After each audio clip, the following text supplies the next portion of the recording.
E se a criatividade fosse mais do que só fazer arte? E se ela fosse, na verdade, uma ferramenta poderosa de cura? Hoje, a gente vai mergulhar na obra de uma figura fascinante conhecida como Hubert, que era o pseudônimo da autora Jane Roberts, para explorar exatamente isso: como usar a criatividade para conversar com a nossa própria mente e, quem sabe, transformar nossos conflitos internos. Essa é a grande questão, não é? Todo mundo conhece bem aquela conversa que rola dentro da cabeça, uma espécie de cabo de guerra entre a voz do medo e uma outra voz, mais sábia, mais calma. Mas e se, em vez de lutar, a gente pudesse simplesmente sentar e mediar um diálogo produtivo entre essas duas partes? É exatamente esse o nosso papo de hoje. A gente vai desvendar um método que transforma esse conflito interno num processo criativo. A ideia é fazer com que esses, digamos, adversários internos comecem a trabalhar juntos, como parceiros.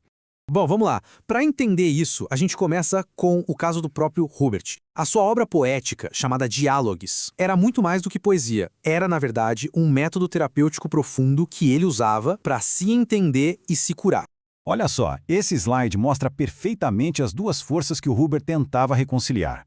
De um lado tem o que ele chamava de eu mortal, basicamente o nosso ego, né? Focado no corpo, no tempo, cheio de medo e dúvidas. Do outro lado, o eu maior, que seria a alma, com uma visão muito mais ampla, eterna. O choque entre os dois é bem claro. Ao colocar esse diálogo no papel, o que Hubert fez foi criar uma ponte. Ele deu um espaço seguro para o ego dele colocar para fora os maiores medos, sem medo de ser julgado ou destruído. E isso, claro, abriu caminho para que a sabedoria interior, a alma, pudesse responder com calma, com outra perspectiva. O resultado disso tudo, aqueles que eram adversários internos acabam se tornando aliados. Bom, esse método de diálogo acaba se desdobrando em duas ferramentas psíquicas bem distintas, mas superpoderosas. Vamos dar uma olhada em como qualquer pessoa pode entender e, principalmente, aplicar essas ideias.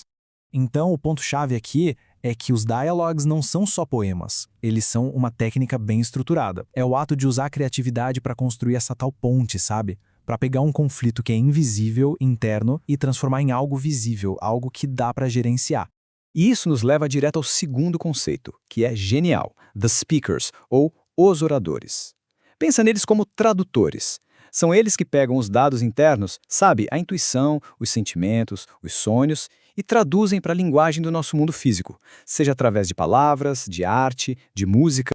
E é aqui que tudo se conecta com a gente. Sempre que uma pessoa tem uma inspiração e transforma aquilo num desenho, numa música, ou até mesmo quando escreve num diário, nesse momento ela está atuando como um speaker, está trazendo uma verdade interna para o mundo real, para o mundo físico. Certo, a teoria é fascinante, né? Mas agora vamos para a parte que interessa. Como a gente pega essas ideias e aplica na nossa vida? Tipo, hoje mesmo. Para resolver um conflito interno como aquela crença de eu não sou bom o suficiente, o método tem 3 passos bem simples. Primeiro, personifique esse medo, dê uma voz a ele. Segundo, externalize, escreva o diálogo como se essa voz estivesse falando. Ela poderia dizer: eu nunca vou conseguir, todo mundo é melhor do que eu. E por fim, o terceiro passo: responda. Deixe a sua parte mais sábia, a sua intuição, responder a isso. Talvez com algo como: o seu valor não tem nada a ver com comparação. A sua jornada é única. A sabedoria que pode surgir daí é surpreendente. E para acessar um conhecimento ainda mais profundo, é preciso ativar o speaker interno. O primeiro passo é quebrar a lógica dura, a sintaxe rígida. Isso significa usar formas de expressão que não são lineares, como sons, rabiscos, dança, qualquer coisa que consiga meio que driblar o ceticismo do nosso ego. É como enganar o segurança da mente racional para conseguir acessar um tesouro escondido. E o segundo passo é confiar no que aparece. Essas intuições são traduções, são como notícias importantíssimas do nosso universo interior. Para a gente fechar, vamos entender a filosofia profunda que existe por trás dessa abordagem tão criativa da vida. E aqui está a grande virada de chave. Em vez de ficar lutando contra as próprias crenças e medos, a criatividade permite que a gente brinque com eles. Não é mais uma batalha. É como se fosse um ateliê, onde a gente pode reestruturar a arquitetura da nossa própria psique.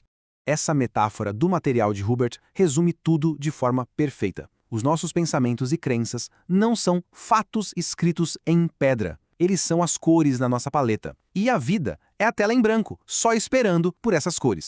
Então, essa análise toda nos deixa com uma pergunta no ar. Se a gente enxergar a vida como a nossa obra-prima pessoal, com o poder de escolher as tintas, de misturar as cores, de usar a técnica que a gente quiser, a questão que fica é: qual pintura será criada a partir de agora?